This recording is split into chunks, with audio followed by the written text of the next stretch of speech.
De volta com Revista Brasil TVT, aqui na TVT e também na Rádio Brasil Atual. Convidado a participar no encontro do G7, grupo formado pelas 7 maiores economias do mundo, o presidente Lula escancarou o fracasso de líderes mundiais na solução de conflitos. O presidente brasileiro foi categórico ao expor falência do Conselho de Segurança da ONU, condenou a invasão da Ucrânia, citando outros conflitos sem a mesma atenção e alertou para a escalada de uma ameaça nuclear. Na ocasião, o mandatário brasileiro também teve encontros bilaterais com chefes de estados que integram o G7 e também de convidados que foram até o Japão a convite para participar da cúpula do G7. Sobre esta participação do governo brasileiro no G7, nós conversamos agora com Jamil Chad, jornalista brasileiro radicado em Genebra, na Suíça, e colunista do portal UOL. Jamil, tudo bem? Prazer te receber aqui no Revista Brasil TVT. Seja bem-vindo. Querido, boa tarde para vocês. Prazer estar aqui com vocês. Jamil, vamos falar então desta ida do Brasil, da participação brasileira no G7. Muito se falou aqui no Brasil, né, da ida do presidente Lula, se especulou muito de que a ida do Brasil seria para o encontro aí Biden e Zelensky. Na verdade, se esqueceram também de outras questões importantes, que acordos, reuniões com outros chefes de Estado, outras economias que não estão no G7, mas que estão aí bem chegando próximo ao grupo das 7 economias do mundo.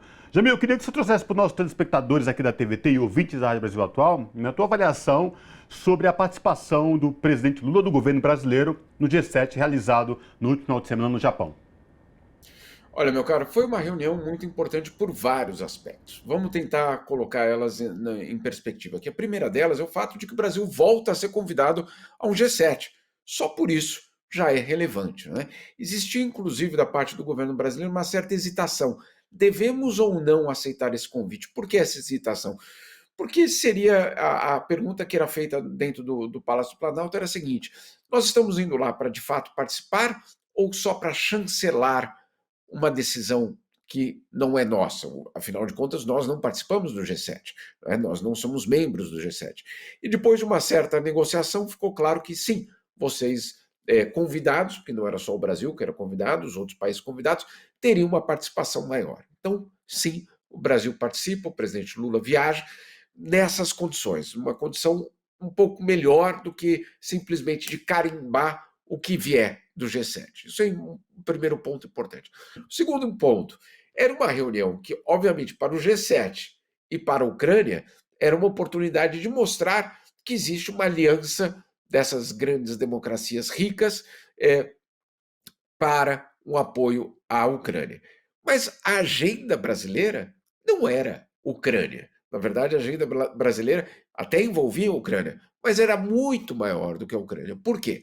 Porque o que o presidente Lula fez foi justamente usar o G7, a cúpula do G7, para falar de duas coisas. Primeiro, vocês, e foi um discurso bastante corajoso, vocês não têm legitimidade para tomar decisões pelo mundo, né? Vamos traduzir o diplomatês para as frases que a gente diria numa vida normal, né? A frase que ele disse foi basicamente essa: quem são vocês para decidir o destino do mundo?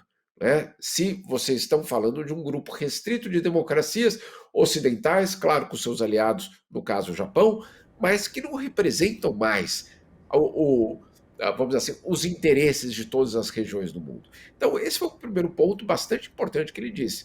O segundo ponto que ele disse: o sistema internacional precisa passar por uma reforma. Por quê? Porque ele existe, o sistema internacional foi criado depois de 1945, ele reflete aquele mundo. Na verdade, ele não reflete nem mesmo aquele mundo, ele reflete os vitoriosos da Segunda Guerra Mundial daquele momento. Ou seja, obviamente um congelamento de uma estrutura muito específica. O que o Lula disse no G7? Precisamos mudar isso. Precisamos que outros países também tenham voz, que também possam determinar, obviamente, o destino. Então, nesse aspecto foi muito importante. E aí ele também fala da guerra, né? Que justamente é necessário que algum tipo de diálogo exista. Então, essa participação do Brasil, ela foi fundamental para posicionar o Brasil nesses temas internacionais, nos temas da reforma do Conselho de Segurança, da reforma da ONU e saber se o G7 tem essa legitimidade toda ou não. Então, nesse aspecto foi fundamental. Outros aspectos importantes, claro, as reuniões bilaterais, essas sim, muito importantes também, com Emmanuel Macron, Olaf Scholz e com vários outros líderes. Nisso tudo, é uma certa comprovação de que o Brasil não só está de volta no palco internacional, como tem uma agenda repleta de reuniões para justamente poder se posicionar e também, obviamente, escutar os outros. Vou aproveitar e retomar um fato do ano passado, na COP27. Lula foi convidado a participar e uma das questões que ele levanta na COP27 é o compromisso dos países ricos, vulgo também o G7, né? A gente pode fazer um paralelo aí dessas duas nomenclaturas. E nesse encontro do G7, ele volta a fazer esse pedido de que os países ricos que se comprometeram a contribuir financeiramente com os países mais subdesenvolvidos na questão do combate aos problemas do clima, né? E aí, nesse G7, o Lula retorna com essa temática, uma temática que impacta todo o planeta. E aí eu gostaria de te ouvir sobre isso, sobre essa posição do Lula e sobre a posição dos países, de não efetivar a ajuda que foi afiançada ali, não só na COP27, mas já havia sido, né? Essa é uma promessa muito antiga, ela já tem mais de 10 anos, para vocês terem uma ideia. Né? Quer dizer, não é nenhuma promessa, é um compromisso dos países ricos. Agora, qual é o problema? Por que ela não entra em vigor? Porque os países ricos temem que, uma vez que esse compromisso dos 100 bilhões de dólares por ano, que isso entre em vigor, eles vão para sempre serem cobrados por esses 100 bilhões de dólares. É muito dinheiro? Claro que é muito dinheiro, ninguém está dizendo que não é. Agora, em primeiro lugar, são 100 bilhões divididos por todos os países ricos. Nós não estamos falando 100 bi de um país só. Então, isso para começar. Né? Outra questão fundamental. Se a gente pegar a guerra na Ucrânia, por exemplo, só em ajuda militar para a Ucrânia já são mais de 120 bilhões de dólares em um ano. Ou seja, o dinheiro existe? Claro que existe. Ele, obviamente, existe. A questão é se existe um acordo da parte dos países ricos de fazer essa colocação. Então, qualquer debate ambiental, ele vai passar necessariamente por saber se é só um compromisso dos países emergentes e tropicais em proteger as suas florestas, ou se haverá do outro lado um compromisso também daqueles outros países de contribuir justamente com 100 bi que já foram acordados. Ou seja, não estamos falando de promessas novas. É tão impressionante essa história que na COP no Egito, não no ano passado, no ano retrasado, isso já foi dito pela própria ONU, que os 100 bi que tinham sido prometidos em 2009, porque essa é a data do 100 bi, que já ficou claro que 100 bi não é suficiente. Né? Que esse valor por ano não é suficiente. Ou seja, esse valor já até está ultrapassado. É isso que a ONU está dizendo. Então, é tão dramática essa história, porque nós podemos aí passar décadas, que é o que aconteceu, sem que a promessa entre em vigor. Quanto tempo mais vai levar? Ninguém sabe. Então, parte da cobrança dos países emergentes, não só do presidente Lula, de outros países emergentes aos países ricos, é justamente nessa direção. Façam a sua parte também. Jamil, o que me chamou a atenção particularmente nesta última reunião do G7 no Japão, o presidente do Japão tem a presidência rotatória. Jamil, no que diz respeito ao convite de outros países, outras democracias e aí economias emergentes. Aí tem o Brasil, a Índia, que já começa a ter, além da economia, tem a questão populacional, e outros países do sul asiático, Indonésia, Vietnã, países também preocupados com a questão ambiental. Mas a minha pergunta vai além. Já é um alinhamento com alguns países que estão lá nos BRICS, porque o G7 por si só não está dando conta de tudo isso, Jamil?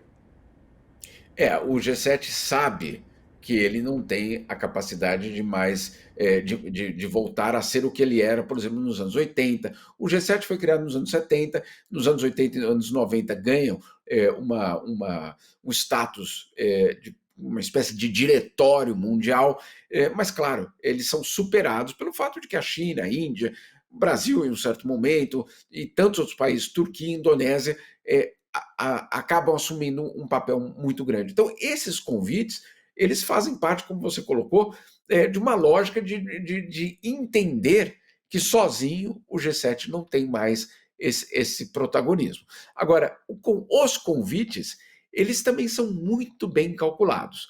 Por quê? Porque o outro tema grande do G7, que não tocava a gente diretamente, era a China. Ou seja, como conter a China. E aí, o que fazem os japoneses? Convidam a Coreia do Sul, a Indonésia e o Vietnã, além da Índia. Ou seja, fazem um cinturão na China, né? De alianças ou de países que podem ter uma posição mais próximas às do Japão e que poderiam fazer alguma espécie de aliança, de coalizão para frear esse avanço chinês. Olha que curioso essa história, porque, claro, isso interessa sim a Índia, isso interessa sim a Coreia do Sul, isso, claro, é uma pauta japonesa, não só japonesa, mas americana também, mas ali na Ásia é também uma pauta japonesa. E aí tem um convidado que você fala, puxa, o que ele está fazendo aqui? O Vietnã, né? Um país comunista, né? Um país que tem todo o histórico de uma guerra contra os americanos, né? Você poderia pensar, será que não mandaram convite para o lugar errado? Estão convidando os comunistas vietnamitas para uma reunião do G7. Mas olha só como é a geopolítica. Hoje, o Vietnã é um aliado americano contra a expansão chinesa dos outros comunistas. Então é muito interessante essa posição hoje do Vietnã, é muito interessante que o Vietnã tenha sido convidado para o G7, e aí a gente descobre que esse negócio de condenar ditaduras depende de qual ditadura, né? O Vietnã está lá embaixo no ranking dos países que aceitam, que respeitam a liberdade de imprensa. É um dos piores do mundo. É um regime que só tem um partido. É um regime que não admite absolutamente qualquer tipo de contestação, mas é amigo nosso, né? Ou seja, nosso, estou sendo irônico aqui, é amigo dos americanos. Por quê? Porque interessa geopoliticamente aos americanos ter o Vietnã ali. Enfim, é só, perdão pela avaliação aqui, longe dos interesses brasileiros, mas só para a gente entender que quando amigo, parece que essa questão de ditadura, comunismo, liberdade de expressão, isso a gente deixa para lá. Quando me interessa, a gente esquece, né, Jamil? Não, mas é sempre importante trazer panoramas para além do nosso país também, é uma forma da gente compreender esse jogo geopolítico aí de outros países que não são nossos. Então conversamos com o Jamil Chad, que é jornalista brasileiro radicado em Genebra, na Suíça e colunista do portal UOL. Jamil, é sempre um prazer falar contigo aqui no Revista Brasil TVT. Prazer é todo meu. Só uma última informação, o presidente Lula conversou com o presidente Putin hoje pela tarde e nós temos algumas informações bastante relevantes da própria reunião, na qual o Putin diz a Lula que o plano de Zelensky, o plano de paz de Zelensky, significaria a rendição da Rússia e por isso que ele seria impraticável. Enfim, um pouco de detalhe aí da conversa. Vocês podem também encontrar na minha coluna de hoje. Abraço, Jamil. Até a próxima. Jamil.